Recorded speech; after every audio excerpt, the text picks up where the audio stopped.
চলছে ইলিশের মরশুম। বড় ইলিশ মাছের বদলে সমুদ্র থেকে দেদারভাবে ধরে আনা হচ্ছে ছোট ইলিশ।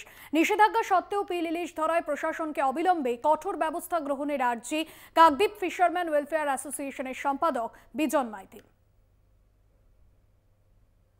রীতিমতন প্রশাসনের নিষেধাজ্ঞাকে বুড়ো আঙুল দেখিয়ে গভীর সমুদ্র থেকে দেদার নিষিদ্ধ পিল ইলিশ শিকার করে মৎস্যবন্দরে ফিরছে শয়ে শয়ে ট্রলার। নামখানা মৎস্যবন্দরে ধরা পড়ল তেমন ছবি। মাছগুলির ওজন 100 থেকে 150 গ্রাম। সমস্ত ছোট ইলিশ পাঠানো হচ্ছে ডায়মন্ড হারবার এবং শিয়ালদা পাইকারি বাজারে। প্রশ্ন উঠছে, এই সমস্ত ট্রলার কি জাল ব্যবহার করছে? কারণ মৎস্যজীবী ট্রলারগুলিতে 90 সেন্টিমিটারের থেকে ছোট ফাঁসের জাল ব্যবহার করায় নিষেধাজ্ঞা জারি করা হয়েছে। এইরকম পিল ইলিশ মার্কেটে ছড়িয়ে দেওয়ার একটা প্রবণতা চলছে, সেটা অত্যন্ত নিন্দনীয়।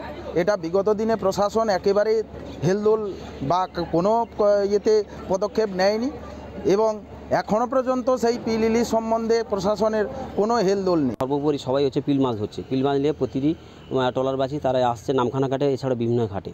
তাই সে থেকে দেখা যাচ্ছে পিল মাছ যদি আগামী দিনে পিল মাছ মারলে বড় ইলিশ পাওয়া আমাদের পক্ষে খুবই দুর্লভ হয়ে যাচ্ছে। সেই কারণে প্রশাসনের পক্ষ থেকে পিল ইলিশটি বন্ধ করা উচিত আমি মনে করছি। নিষেধাজ্ঞা সত্ত্বেও পিল ইলিশ ধরায় প্রশাসনকে অবিলম্বে কঠোর ব্যবস্থা গ্রহণের আর্জি কাকদ্বীপ ফিশারম্যান ওয়েলফেয়ার অ্যাসোসিয়েশনের সম্পাদক বিজন মাইতির। অ্যাসোসিয়েশনগতভাবে সমস্ত গভর্নমেন্টের যা রুলস আমরা কিন্তু জানিয়ে দিয়েছি। বিগত দিনেও যারা ছোট মাছ ধরেছে তাদের বিরুদ্ধেও প্রশাসন মৎস্য দপ্তরও ব্যবস্থা নিয়েছে।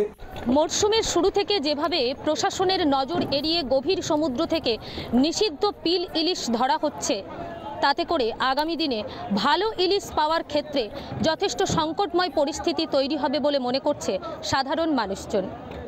নামখানা থেকে কোয়েল মণ্ডল, কলকাতা টিভি।